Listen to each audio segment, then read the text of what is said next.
नमो भगवते तस्मै कृष्णायाद्भुतकर्मणे रूपनाम विभेदेन जगत कीर्ति यो यतः सच्चिदानन्दरूपाय विश्वभूतपत्यादिहेतवे तापत्रय विनाशाय श्रीकृष्णाय वयं नुमः। श्रीकृष्णाय वयं नुमः। श्रीकृष्णाय वयं नुमः। श्रीमद् भागवत महापुराण तृतीय स्कंद 25वां अध्याय। भगवान कपिल ने अपनी माता देवहूति से कहा,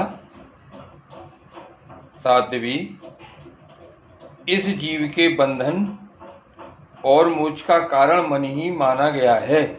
विषयों में आसक्त होने पर वह बंधन का हेतु होता है और परमात्मा में अनुरक्त होने पर वही मोक्ष का कारण बन जाता है।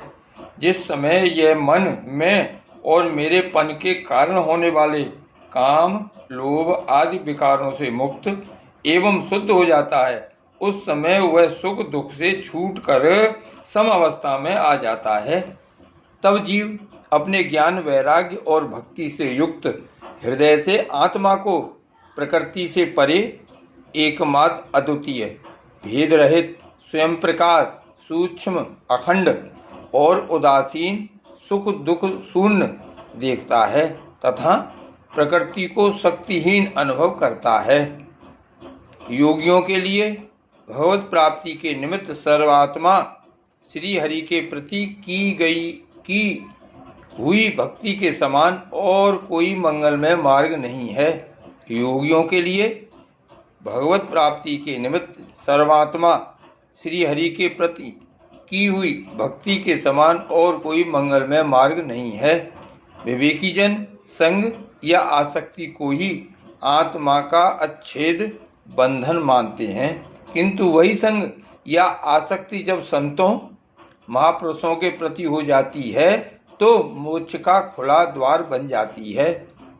जो लोग सहनशील, दयालु, समस्त देहधारियों के अकारण हेतु किसी के प्रति भी शत्रु भाव न रखने वाले, शांत, सरल स्वभाव और सत्पुरुषों का सम्मान करने वाले होते हैं, जो मुझ में अनन्य भाव से सुदृढ़ प्रेम करते हैं, मेरे लिए संपूर्ण कर्म तथा अपने सगे संबंधियों को भी त्याग देते हैं और मेरे पारायण रहकर मेरी पवित्र कथाओं का श्रवण कीर्तन करते हैं तथा मुझ में ही चित्त लगाए रहते हैं, तब उन भक्तों को संसार के तरह तरह के ताप कोई कष्ट नहीं पहुंचाते हैं।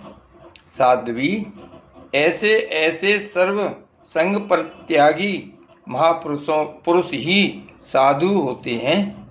तुम्हें उन्हीं के संग की इच्छा करनी चाहिए, क्योंकि वे आसक्ति से उत्पन्न सभी दोषों को हर लेने वाले हैं। सत्पुरुषों के समागम से मेरे पराक्रमों का यथार्थ ज्ञान कराने वाली तथा हृदय और कानों को प्रिय लगने वाली कथाएं होती हैं। उनका सेवन करने से शीघ्र ही मोक्ष मार्ग में श्रद्धा, प्रेम और भक्ति का क्रमशः विकास होगा।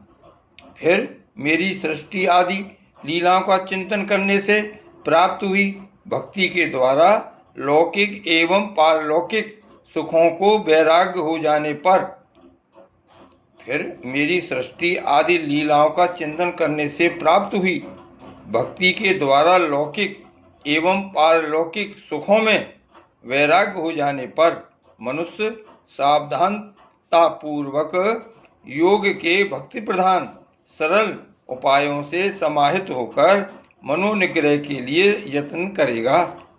इस प्रकार प्रकृति के गुणों से उत्पन्न हुए शब्दादि विषयों का त्याग करने से, वैराग्य युक्त ज्ञान से, योग से और मेरे प्रति की हुई सुदृढ़ भक्ति से मनुष्य मुझ अपने अंतरात्मा को इस देह में ही प्राप्त कर लेता है।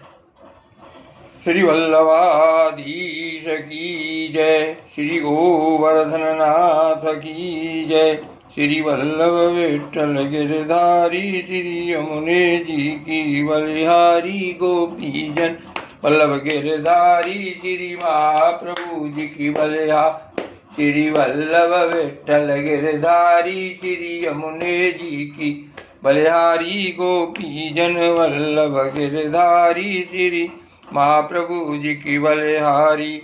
श्याम स्वरूप श्री यमुने महारानी की जय।